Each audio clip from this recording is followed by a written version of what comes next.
ഏവർക്കും അച്ചായൻസ് ഫാമിലി കിച്ചണിലേക്ക് സ്വാഗതം.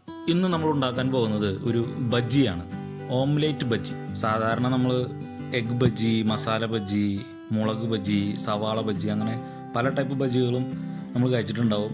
കഴിക്കാത്ത മലയാളികൾ വളരെ കുറവായിരിക്കും. അപ്പോൾ അത് അക്കൂട്ടത്തിലുള്ള ഒരു വെറൈറ്റി ബജ്ജിയാണ് ഓംലേറ്റ് കൊണ്ടൊരു ബജ്ജി. അപ്പോൾ ഇന്നത്തെ റെസിപ്പി ഓംലേറ്റ് ബജ്ജിയുടെ റെസിപ്പിയാണ്. അപ്പോൾ നമുക്കത് എങ്ങനെയാണ് ഉണ്ടാക്കുന്നതെന്ന് നോക്കി നോക്കാം.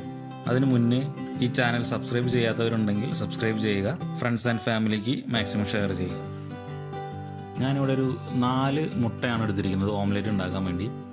4 വേണമെന്ന് നിർബന്ധമൊന്നുമില്ല, ഒരു 3 2 ആയാലും മതി. ഞാനിതൊരു അല്പം കനം കിട്ടിക്കോട്ടെ എന്ന് വെച്ചിട്ട് ഒരു 4 മുട്ട എടുത്തതാണ്.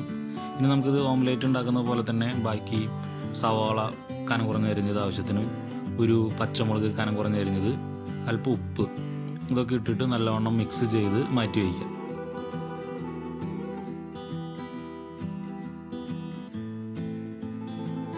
അതിനുശേഷം നമുക്ക് മാവ് തയ്യാറാക്കണം. അതിനുവേണ്ടി നമ്മൾ കടലമാവാണ് എടുത്തിരിക്കുന്നത്. ഞാൻ ഏതാണ്ട് ഒരു 200-250 ഗ്രാം, ഓൾമോസ്റ്റ് ഒരു വലിയ കപ്പ് എന്ന് പറയാം, അത്ര അളവിൽ കടലമാവ് എടുത്തിട്ടുണ്ട്. ഇതിലേക്ക് മുളക് പൊടി ഇട്ട് കൊടുക്കുക.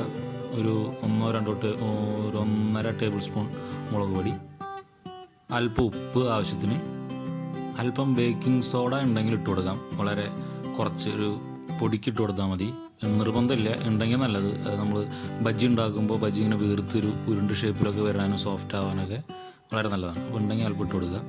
അതിനുശേഷം കുറേശ്ശെ വെള്ളം ചേർത്ത് ഇതിനൊരു മാവ് രൂപത്തിൽ കുഴച്ചിടുക. അല്പം കട്ടി വേണം, വളരെ കട്ടി കുറഞ്ഞു പോകരുത്, വെള്ളം കൂടാതെ.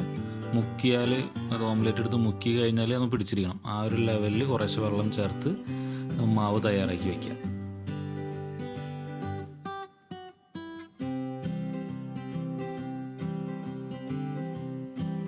ഈ മാവിനെ നമുക്കൊരു ഗ്ലാസ്സിലോട്ട് ഒഴിച്ച് വയ്ക്കാം. അത് ചെയ്യുന്നത് എന്തിനാന്ന് വെച്ച് കഴിഞ്ഞാൽ നമുക്ക് ഈസി ആയിട്ട് അതിൽ മുക്കിയെടുക്കാൻ വേണ്ടിയിട്ടാണ്. ചെയ്തതിന് നിർബന്ധമൊന്നുമില്ല, പക്ഷേ ഞാൻ വളരെ എളുപ്പത്തിൽ ചെയ്യാൻ വേണ്ടി ഗ്ലാസ്സിലോട്ട് ഒഴിച്ച് വെച്ചു എന്ന് മാത്രം. ഇനി നമുക്ക് ഓംലേറ്റ് ഉണ്ടാക്കാം. അത് സാധാരണ ചെയ്യുന്ന പോലെ തന്നെ ഒരു ഫ്രൈങ് പാൻ അടുപ്പത്ത് വെച്ച് ചൂടാക്കി നമ്മൾ നേരത്തെ മിക്സ് ചെയ്ത് വെച്ച മുട്ട ഒഴിച്ച് ഓംലേറ്റ് തയ്യാറാക്കി എടുക്കുക.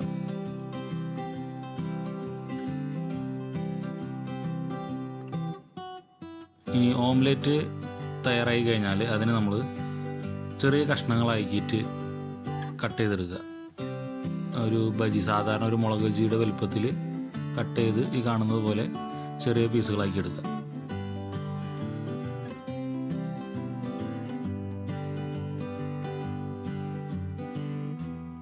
അതിനുശേഷം ഇനി നമുക്ക് ബജി ഫ്രൈ ചെയ്തെടുക്കണം.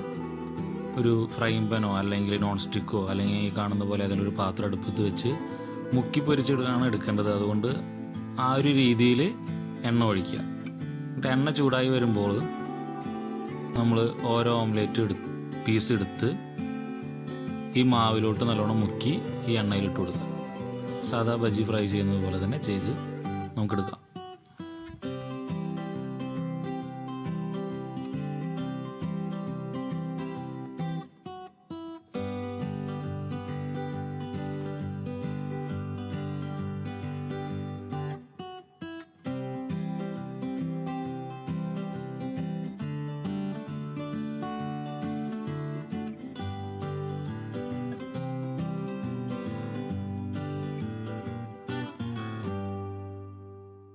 അങ്ങനെ നമ്മുടെ ഓംലേറ്റ് ബജ്ജി തയ്യാറായി കഴിഞ്ഞു. അപ്പോൾ ഒരിക്കലെങ്കിലും നമ്മളിത് ചെയ്ത് നോക്കുക. ഇതൊരു വെറൈറ്റിയാണ്. സാധാ ബജ്ജീനെ വിട്ട് ഇടയ്ക്കിടയ്ക്ക് മാറ്റി പരീക്ഷിക്കുന്നത് നല്ലതാണ്. അപ്പോൾ ഈ ഒരു റെസിപ്പിയും കൂടി പരീക്ഷിച്ച് നിങ്ങളുടെ കമൻറ്റ്സ് അറിയിക്കുക. Thank you.